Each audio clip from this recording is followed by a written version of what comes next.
Hey everyone, welcome back to my channel. I hope you're all having a magical week so far. I'm back. It's been, I think, 5 long weeks since I've been away, and I definitely needed it. Stuff going on, but I feel refreshed and revitalized and all of those lovely words. And I'm back, and I honestly am so excited to be back, and cats are back too. So yeah, I'm very excited to be back and be recording for all of you guys, and today's video is all about transportation as part of my Disneyland Paris Planning Series. This is part 2. It was supposed to go up a little while ago, I am sorry, but I'm here. I've got 2 pages full of notes, so if I am going to glance down, then that is the reason why. So without further ado guys, we're going to get straight on into this video. So I'm just going to make a little announcement at the start of this video to say that I'm not going to give any prices in this video apart from for 2 things. And for the reason is prices always fluctuate all the time, especially when I'm looking for flights prices anyways. They always change all the time. I don't know if that's the same for the Eurostar or anything like that, but for flights anyways, they vary all the time. So I don't really want to give somebody false hope and be like, it's this cheap, and then they go and look and they're like angry commenting down below, oh, you were completely wrong and it was £50, £100 dearer than what you said. So that's why I kind of don't want to include prices. I don't want to anger, upset and give false hope to anyone over prices. And I always think that price points are always quite a personal thing anyways. People might want to spend more money on a flight to have a more comfortable flight, whereas I'll fly EasyJet because I'm not that bothered. You know, some people might want to fly with British Airways and all of that thing and spend that more money because you know they're going to get the extra comfort and they're going to have a lovely enjoyable flight, probably not surrounded by screaming kids, which is what EasyJet does. But it's cheap, can't complain. Anyways, I'm completely going off topic here. First up, we're going to talk about flying planes. Now, I always fly from Edinburgh because I'm in Scotland. So the flight time is about an hour and a half. And please also bear in mind that your flight time, the landing time in Paris will be the French time because they are an hour ahead. So don't think, oh my lord, that flight's taken 2.5 to 3 hours. It won't. It takes about an hour and a half from Edinburgh. So obviously the lower down the country you go, the shorter your flight will be. But as I say, France are an hour ahead over the UK. Airlines that you can fly with, you have, I always fly EasyJet. I've also flown with Air France because I got a really super good deal with Air France once. Also British Airways, you've got Jet2, Flybe, Ryanair. Obviously these are all from varying airports around the UK. It's not going to be from every single airport is going to fly out to them, so just bear that in mind. Also, one thing I should say is the airport you're wanting to fly to in France is Paris Charles de Gaulle. There is also another one which is Paris Orly, which is a much smaller airport from what I've read online anyways. I will also be mentioning Orly in just a little bit as well because I've got another little part to mention. But those are, you know, the main airlines that you can fly out to France with. But as I say, just check either the Airline Direct's website, if that made any sense whatsoever, because my wording is going to be so off in this video because it's been so long since I've sat down to film a video. But also you can use other websites like Skyscanner, where it will compare loads of different airlines prices. So you can pick different price points, you can make it low to high, you can have whether you want to, you know, change over, which I don't know why you would want to do that flying to France. Also, you can sort of pinpoint a time of the day you want to fly. So you could either want to just say you want to fly in the morning, and then on the way home you want to fly at night time, so you've got a longer last day. All those different things you can do with Skyscanner. So those are the options for that. Once you then arrive into Paris, either Charles de Gaulle or Orly, you want to get out to Disney because you're kind of trapped in an airport otherwise, right? So option number 1 is the magical shuttle. Now this lies between 2 terminals in Terminal 2, should I say, is huge, and it basically is 2 buildings that run like that. So they're basically just really long, narrow, thin buildings. And there's a massive car park space in the middle, which goes down below. It's a very weird setup. If I can find a photo of the airport, say from above, I will insert it right now. So hopefully what I've said and what I'm about to say won't sound very or as confusing to you. So basically, it runs like this, and then the magical shuttle is in between these sort of long buildings. So Terminal 2 runs to A, B, C, D, E, F, G. I think it ran up to K at one point. It's a massive, massive building. Loads and loads of walk-in, loads of walking, by the way. So much walking in that building, it's unreal. And I always tend to land in 2D and have to get to like, I think it's 2F rings the bell, whereabouts the Magical Shuttle section is. There's a window where you can obviously buy your tickets, there's seating to wait inside, the bus stops are outside as well. You'll get pointed at which one, which coach you're gonna get. There's normally, the last few times I've been, there's a couple leave kind of maybe 15-20 minutes apart. Please don't go off the timetable online. It's pretty inaccurate. They leave kind of as and when they want to, just so you know. They're not very good in that respect. Price-wise though, it's €23 for an adult. Children up to the age of 12 are €10, and children 0 to 2 are free. Now, €23 is for a single, by the way, so it's each way. So if you want to book a round trip, you do save 10% though. You can save you save your 10%, I think, booking online and also when you arrive, which is what I always do. I don't have a printer, so I can't really print anything off, so I always just pay for it when I arrive. But it is a bit of a mad scrum, so please bear that in mind. Some nationalities don't really like to queue like the British, that's all I'm going to say. And I went the second last time that I was at Disney, and there was a couple of British families there, and they said that they were first there and they actually never got on the coach because they just got pushed to the back. So, just saying. That Magical Shuttle service also runs from Orly Airport as well. Then we have private hire services. Now, private hire services are basically a taxi service, but obviously they're bookable in advance.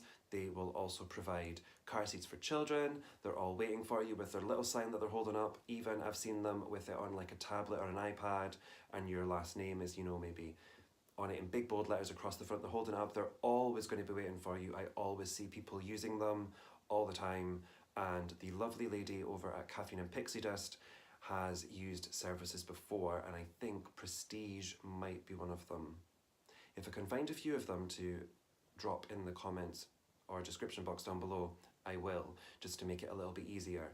And the lady at Caffeine and Pixie Dust also has used some of them before and has a video all on transportation as well, you know, basically a video just like this. So, and she's actually used them before, so she has a lot more information on them. But they're something that I think if you're in a big group, or if you're in a family and you just wanted to get straight from the airport straight to, you know, the front door of your hotel, there's something that you would pay for regardless of the cost. If you're in a large group as well, just bear in mind it will make it a lot cheaper because there's so many of you, it will drive the price down. But me traveling normally solo, that's not really going to be something I'm going to use, which is why I always just use the Magical Shuttle, because it just takes me to the hotel. The next two options are the RER and the TGV. These are both trains. Now the TGV runs very, very fast, and it runs maybe every hour to an hour and a half, which is what I've literally just read online. So they're not the most frequent. If you can hear any background noise, it's a very loud car outside, so I do apologise for that. And they'll probably come back very soon because they never go away for that long. Anyways, the TGV, it runs, as I say, every half an hour to hour and a half. So the times for me have never been that great when I've landed, but don't rule it out because it takes just under 12 minutes. It's super duper fast. The airport has a train station. It's a pretty large train station from what I've seen. You need to go downstairs to get to it. I've always walked above it, so you always have to walk down to get to the train station. So I've never actually been down there before, but I know people that have used it. And the TGV, obviously, if you're wanting to basically get off at the park and just go straight there, drop your luggage into guest services and go straight in, I guess that would be the perfect option for you. I personally like to just get checked into the hotel first and then go into the park, just because that's the way that I like to do things. Also, you then have the RER.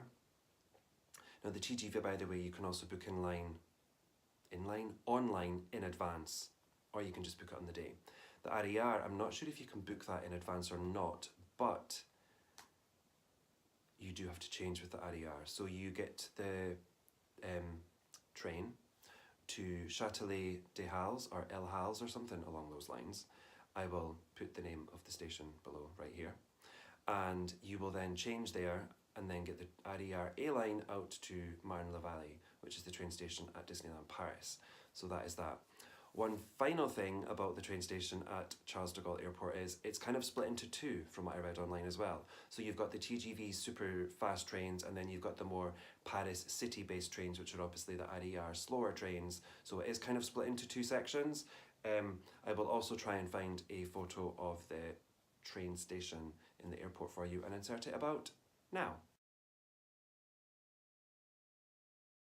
So hopefully that is all the information on flying, because I'm hoping that that section wasn't too long. Next up is the Eurostar. The Eurostar is something that loads of people from down south use, especially if you are of course lower down in the UK. People will travel down to the Eurostar and get that high-speed train out. There's a couple of options for the Eurostar. You can travel direct, which is going straight from either, I think it starts at London St Pancras International. I know that there's Ebbsfleet, and there's another one, but I can't quite think of it. That's really annoying me now, but there is, I'm sure, three. I'm sure that there's three, because it starts at one and it might go through a couple of the other ones. But yeah, anyways, there's direct and then there's indirect. Direct, you're gonna go straight from when you sit down and you're gonna be getting off at Manille-la-Vallée at the other end. That's perfect. But apparently those trains are not as frequent as they used to be, and indirect seems to be the thing. So indirect, there's a couple of different ways that I've heard that this works. So you'll obviously get on at London and you will get off at Lille, and then you will then get another train from Lille out to Manille-la-Vallée. So you've just got the one change. I've then also heard of other ones where you will go from London to Gare du Nord, and then you will change and get the RER out to Manille-la-Vallée.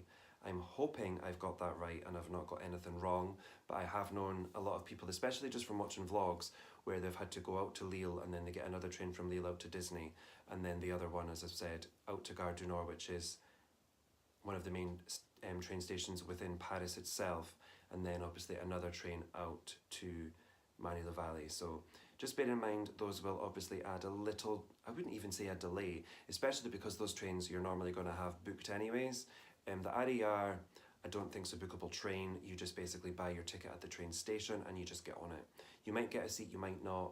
They're kind of like double-decker trains, so when you go in, you can either sort of have a couple of steps up above or a couple of steps down below. So it kind of works out quite well.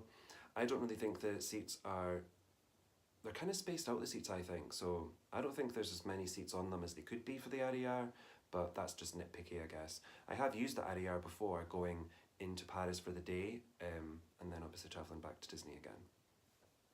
But that's all the information that I really have on the Eurostar for you guys. But obviously just bear in mind, you know, the St Pancras is massive. You obviously will go through customs just like an airport. You are travelling into a foreign country. So bear all that in mind and give yourselves plenty of time. The Eurostar starts incredibly early. I've seen people get on them in vlogs from like 4 onwards in the morning, but also bear in mind that there might also sometimes be delays with any mode of transport, whether it be the Eurostar or planes that we just talked about. So that's all I've got on the Eurostar. So now we're going to move on to the next mode of transportation. Next up is self-drive. Now, self-drive is a mode that I would use if I could drive, because it means I could bring all the merch back. Way more than I can pack in a suitcase on a plane. Put it that way anyways. With the Eurostar, with self-drive though, just please bear in mind that obviously, you know, you've got the channel in the way, you're going to have to get through that or navigate your way over or under it. So you're going to either have to use the ferry or the Eurotunnel. The Eurotunnel is obviously, you can drive through it, but then there's also the train. I don't think you drive through it actually. So you've got the Eurotunnel, so it's basically like a massive, massive train, and you will drive your car you'll drive your car onto it and you zoom through under the channel. And then you've also got the ferry where you'll drive your car onto the ferry and you will go over. Obviously you're going down to Calais for that. A lot of people tend to maybe drive down the night before and, you know, stay close by, and then in the morning they'll wake up nice and sort of semi-refreshed very early to then obviously get the Eurostar or the Eurotunnel or get the ferry. So there's that, of course, to begin with. Then obviously when you're over on the other side, I think it's maybe about 2.5 to 3 hours to Disney Drive, which I guess isn't that bad. I don't know, I don't drive. But yeah, there's sat-nav. Sat-nav's a great thing. And apparently I don't think the roads are that complicated in France. He says, just bear in mind obviously they drive on the other side of the road. But when you do drive in France, you are going to need certain items within your car. So I will try and run through those now, which definitely means I'm going to be looking down because I cannot remember these off the top of my head. So you will need certain items when travelling in France. You will need a full valid driving licence, proof of insurance, proof of ID, passport, you're going to have it anyways, your registration documents, which is a V5C certificate. Also, by law, you must carry the following items: reflective jackets, one for each person in the car, a warning triangle, breathalyzers, a GB sticker / initials on registration plates to say which country your car is actually from. You're also going to need snow change for in winter, which is some areas only. Spare bulbs as well for lights. Apparently, if you don't have a bulb, if say you've got like a bulb off on the car and you are stopped, they will expect you to have a bulb to replace it with straight away. That's how they work in France. But according to the REC website though, you can get a European driving kit and it will have all / most of those items in, obviously apart from the personal documents, and it starts from only £20. So I guess that's a pretty decent thing. Also bear in mind, you're probably going to want to stop and not drive all the way to Disney, and there are obviously motorway service stations over in France as well. So that's all of the information that I can give you on that. Also, every single Disney hotel has car parking. Do not worry about it. It is free. It is included in the price. You will need I'm assuming you'll need your documentation for the hotel when you arrive, because you do arrive at barriers when you arrive to Disney into the hotels. There's always security before they let you in, and they let the barrier up. So you can't just drive straight in. So you will have to have some form of proof you are staying in that hotel. So that's also a little thing to note as well. So now that that's self-drive covered, we're going to move on to the final one, which is coaches. I've actually travelled with coach before in 2009. It was painfully slow, but we didn't pay that much because for some reason coach holidays drive down the price of a holiday. So certain coach companies will, of course, coaches is the last little section of this video before I have a final section at the end.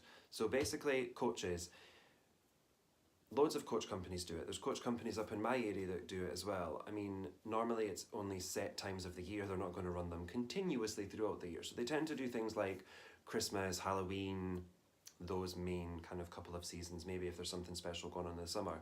There's always tends to be a season at Disneyland Paris. It wasn't always the case. There used to be sort of non-seasons, but now that there is, they might, your local coach company might actually do them. Bear in mind with coach companies, you are of course going to either have to travel in the coach over on the ferry or the Eurotunnel itself. And it counts for when you are of course self-driving as well. If you get seasick, get the Eurotunnel. If you like being on boats, then get the ferry. I didn't feel seasick on the way over on the ferry, but I think it's because it was actually dark, but on the way back I felt horrendously bad. So I'm not quite sure whether the darkness kind of covered that over a little bit, but I'm not sure. But just, you can pick. It's a win-win. You can choose which one you want. I think I'd rather get the tunnel than the ferry actually.